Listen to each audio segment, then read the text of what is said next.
Hello, I'm Kads, and welcome back to the Free-to-Play review. So today's topic is going to be the latest iteration of my least favorite event in the game, the Deck of Fate, specifically the Lunar Deck of Fate. And with this Deck of Fate comes the opportunity to get some pretty decent stuff. So for those who aren't aware, the way Decks of Fate work are that there are 40 cards in the deck, and we can actually see the breakdown here in the info tab. 17 are common, 13 are rare, and 10 are epic. And you can see that all of the rewards here are on display. A lot of these relic fragments are broken up into individual pieces or smaller chunks, so that's the majority of the deck. And then some of it is also the Titan event points, up to 100 being offered from this event. The primary gimmick of the Deck of Fate is that if you can get 3 of a kind in a row, that being 3 common, 3 rare, or 3 epic in a row, then you have a chance to roll on these specific rarity tables and roll for these rewards. And it's worth noting that in this particular iteration, we do have the pinned rarity. So you can pin a rare or an epic card and preserve your streak so that you can guarantee yourself, provided you have enough flips in the first place,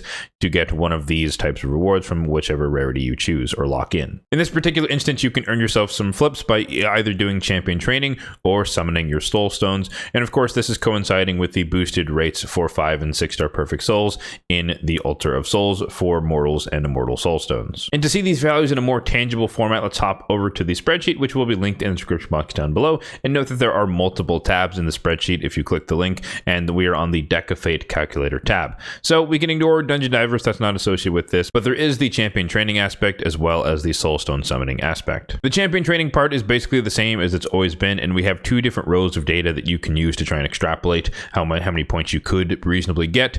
And per capita just means that this is the amount of points you're going to get for making whatever this tier of chicken is, so 2 star, 3 star, 4 star, and beyond.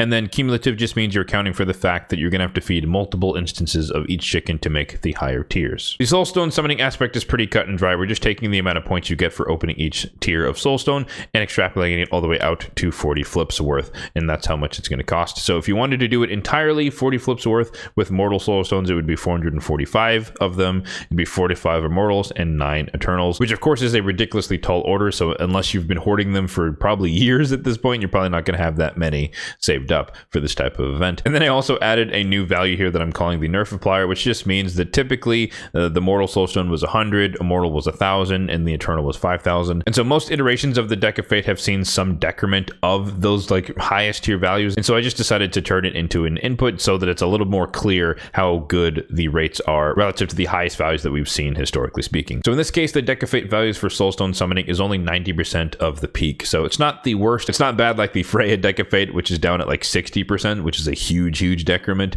but nonetheless, it is not the highest we've ever seen historically speaking. So realistically, now would be a decent time to pull your Soulstones because like we mentioned, there are the boosted rates going on right now for the 5 and 6 star perfect souls for the immortals and the 6 star perfect souls for the immortals. So this is one of the best events. There's technically been one better where they included the Eternals in the mix, and so that would be the most optimal, but we have no idea when or if that's going to come back anytime soon because we've only seen that once and we've seen this version a lot more often. If you were curious, my particular plan is to skip this event. I do not need to get all of these Titan event points. You can skip a grand total of 250 across the entirety of the Titan event, and I'm willing to sacrifice the 100 here just because, like I said at the top, I don't really like Decks of Fate because the only way that you can guarantee that you're going to get all of these points or anything specific here is if you flip all the cards. And also, when I did the math for the amount of Soulstones that I have, I would still be short if I pulled all of them, and I don't really like to pull all of anything when it comes to the resources in the game. I try to be a little bit more efficient than that just because in case something else comes up in the near term, I want to have some Soulstones in case that is equally,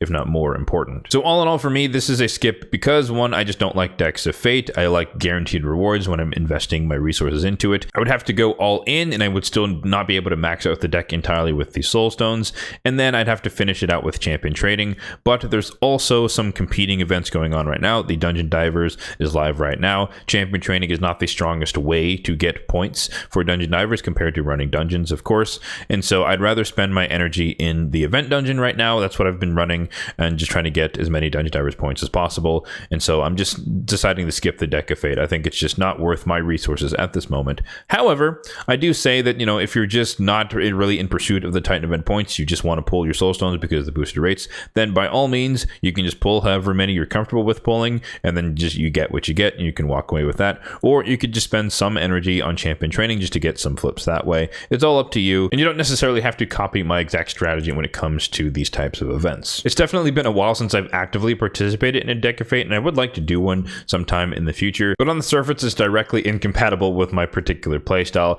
That being, I don't usually like to run off of hope. I like to run off of guarantees, or at least high likelihood things that can happen. And so the possibility of me using all of my Soulstones and still not getting all 100 of the Titan event points, meaning I'd still have to do some future events anyways, regardless of the fact that I participated in this and basically blew up my account in terms of Soulstones, is not really that enticing to me. But let me know your thoughts in the comment section down below. Are you going for this Deck of Fate? Are you trying to max it out? Or are you just going to pull some Soulstones, do some champion training, and get what you get? That's going to do it for this free-to-play review of the Lunar Deck of Fate. And as always, if you did find this video helpful, then be sure to hit that like button down below. It really does help out the channel. And if you are enjoying the content on this channel, then feel free to hit the subscribe button down below as well. Thanks for watching, and have a good one.